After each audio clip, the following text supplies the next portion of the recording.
Voilà, donc on est aujourd'hui le 9 Iyar et on démarre le chapitre 46 du Tanya. On avait vu dans le chapitre précédent que le Tanya avait donc décrit une nouvelle voie pour accomplir donc la Torah et les commandements l'Ishma, c'est-à-dire uniquement pour le nom de Dieu. Elle consiste donc à mettre en œuvre l'attribut qui caractérise notre père Yaakov, qui est la compassion, la sphira de Tiferet. Il convient en l'occurrence d'éveiller en notre esprit donc une grande compassion pour l'âme et sa source, la source des âmes, qui est donc la Shekhinah.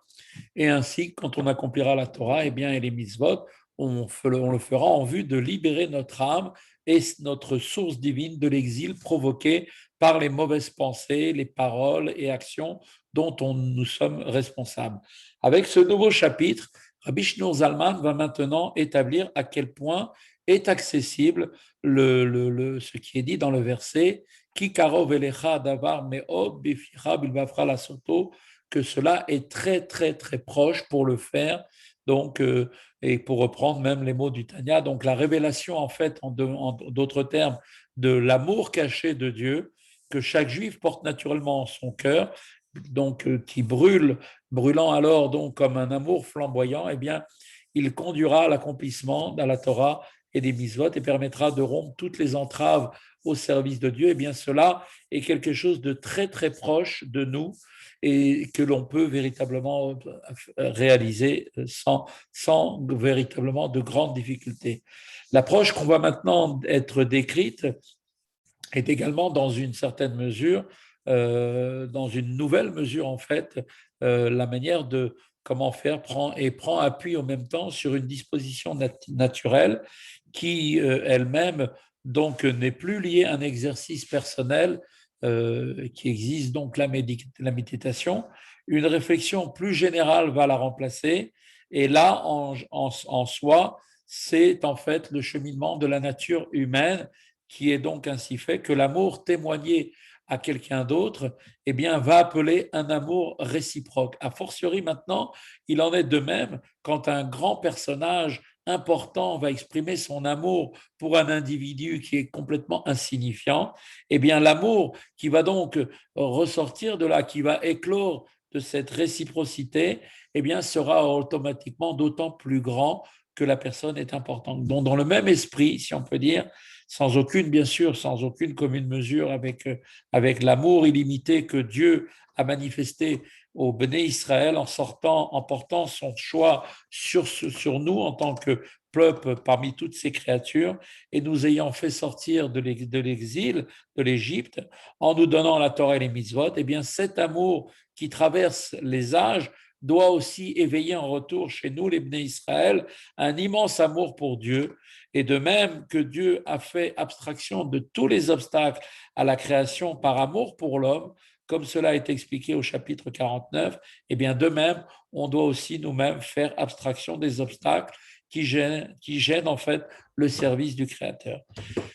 Veyesh derech yachar, et nous dit tout de suite le Tanya, il y a donc un autre chemin droit, ouvert à l'homme, identique à chacun, et la chose elle-même est très très proche. Donc cette chose-là est très proche, et donc chez Shavé lechol nefesh, elle est aussi donc le chemin droit et identique à chacun d'entre nous. Et donc, comme on a dit, Kikarov, Meod, cette chose est très très propre, très très proche de chacun d'entre nous, c'est-à-dire qu'elle est vraiment accessible. Les horaires Rachamim Rabim, c'est-à-dire les horaires ou les harir or Ahava Tekua Mesuteret Belibo, pour éveiller en nous et allumer donc la lumière de l'amour qui est implantée et dissimulée en notre cœur. Et cet amour existe dans le cœur de chaque juif à l'état donc latent, c'est-à-dire qu'il est là véritablement présent. Il est donc très facilement et très simple de le révéler puisqu'il existe déjà en nous. Liot meira betokef ora keesh bohara bidgalut libo mochu, de manière à ce que cet amour-là qui est caché va maintenant éclairer avec sa lumière intense comme un feu ardent dans l'état de révélation de son cœur et de l'esprit de chacun d'entre nous. Au point de faire don de notre âme pour Dieu ainsi que de notre corps et de tout ce que nous possédons. Et cela sera fait de tout notre cœur, de toute notre âme, de tout notre pouvoir, avec la ferveur sans limite de l'essence de notre âme, du fond de notre cœur, en vérité absolue. Donc, quelque chose de concret réellement. Et cet éveil est particulièrement propice au moment de la lecture du schéma et de la récitation de ces bénédictions, comme tout cela sera expliqué beaucoup plus loin, le lien entre le schéma et ses bénédictions et la révélation de cet amour. Veu kasher yasim alibo, mashe omer akatuv. Et comment est-ce qu'on arrivera à faire cela? Eh bien, c'est par le chemin pour révéler ce tel amour, c'est que on nous dit que quand chacun prendra à cœur ce que nous dit le verset, il est marqué qu'epanim les panim, ken lev adam le adam. Et donc, comme comme dans l'eau, le visage répond au visage comme dans un miroir, ainsi le cœur de l'homme à l'homme. Donc, pirouche, qu'est-ce que ça veut dire? Quel est le sens de ce verset? Eh bien, cela signifie en réalité que l'expression donc veut en fait nous introduire une dimension que tout comme c'est le cas de l'apparence qui est là et la forme du visage qu'un homme va présenter dans l'eau, eh bien cette forme-là en miroir, eh bien c'est ce qui va apparaître effectivement dans l'eau. L'eau donc reflète le visage qui se présente à elle, non pas simplement sa forme de manière superficielle comme une certaine forme sans précision, mais au contraire, l'image est parfaite, elle traduit aussi les traits qui expriment les émotions profondes de l'âme qui peuvent être de la joie ou de l'amertume de chacun. Et c'est exactement pareil, nous dit la Noazaken, dans le cas du cœur qui est sincère dans son amour envers un autre juif.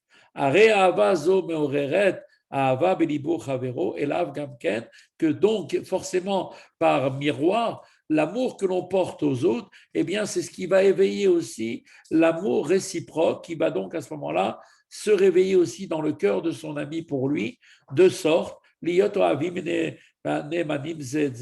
manière à ce que chacun va pouvoir s'aimer fidèlement l'un l'autre. Et donc, ça veut dire que vraiment, l'amour, c'est quelque chose qui a un rebondissement chez l'autre et qui va donc entraîner chez lui le même sentiment que nous éprouvons pour lui. Car cela seul, le cœur nourrit un sentiment d'amour envers son prochain, se trouve appelé comme enquête en quelque sorte, comme un reflet, un sentiment en fait d'amour réciproque. Befrat, Sheroé, Ahavat, Ravero, Elav, et en particulier quand une personne voit l'amour que lui porte son ami, alors à ce moment-là, lorsque l'amour porté à l'autre ne demeure pas confiné dans le cœur, mais lui est manifesté ouvertement, alors automatiquement, il va trouver un écho chez l'autre. Et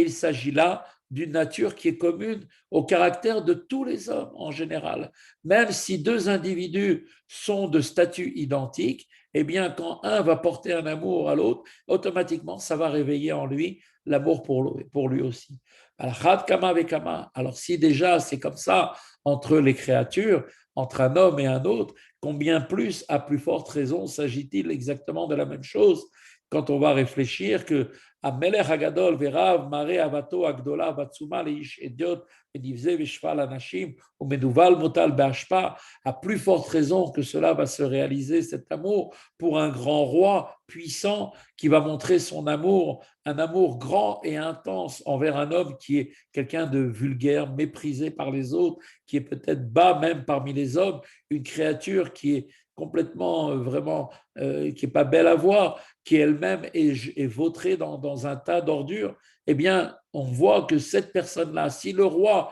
lui porte un amour à cette personne-là, et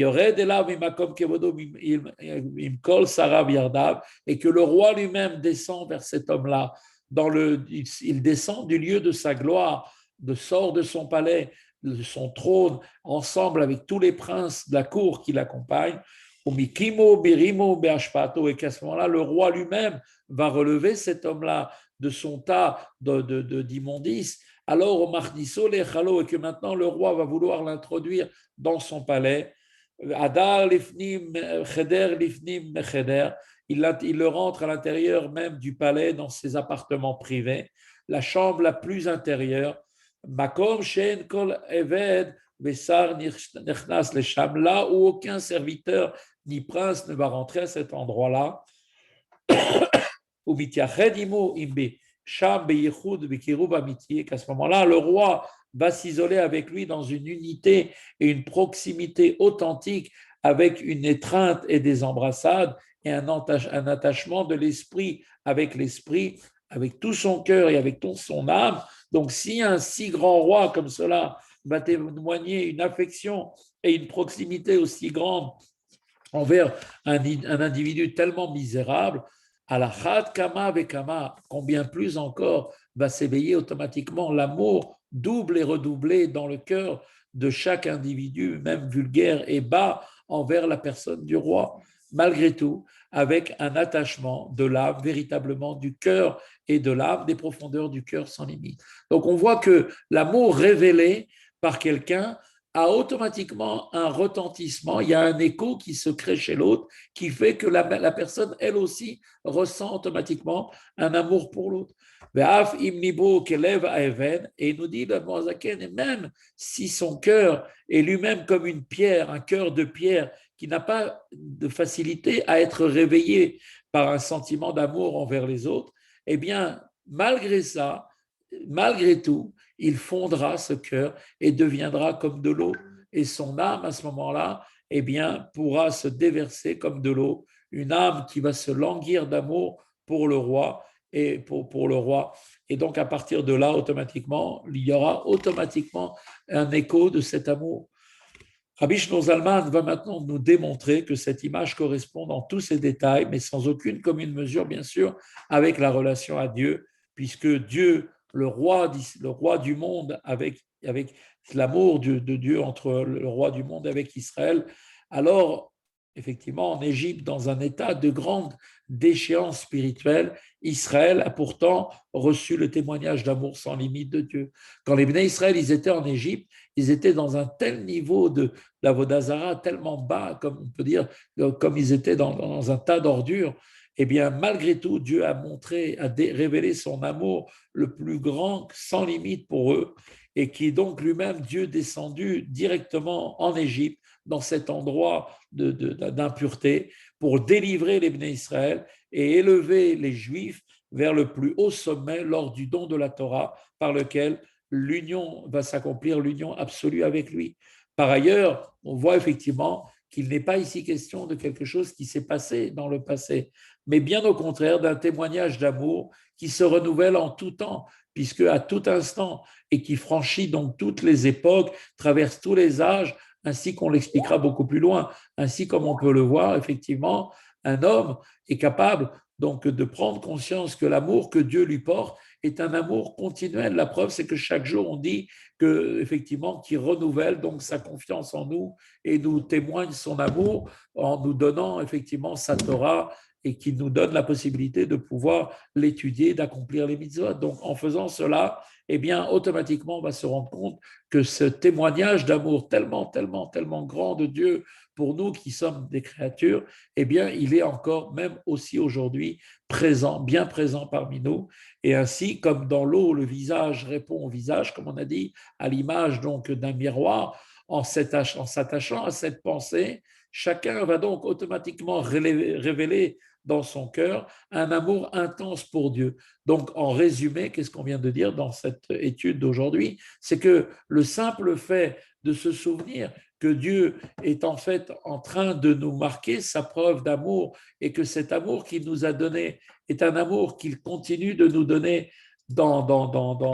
le cadre de la continuité, même au présent, même aujourd'hui même, et que cet amour qui nous a témoigné au Mont Sinaï, il nous le redonne à chaque instant, au même moment que nous nous trouvons aujourd'hui présents dans ce monde, eh bien, dans notre endroit, dans notre vie et dans le temps dans lequel nous sommes, au moment où on étudie la Torah, eh bien, chacun a le pouvoir véritablement de pouvoir s'élever de ressentir cet amour que Dieu nous porte. Et donc, le fait de ressentir cela, c'est ce qui va réveiller en nous l'amour que nous devons avoir pour lui. Voilà, c'est ici que se termine le cours. Le cours a été fait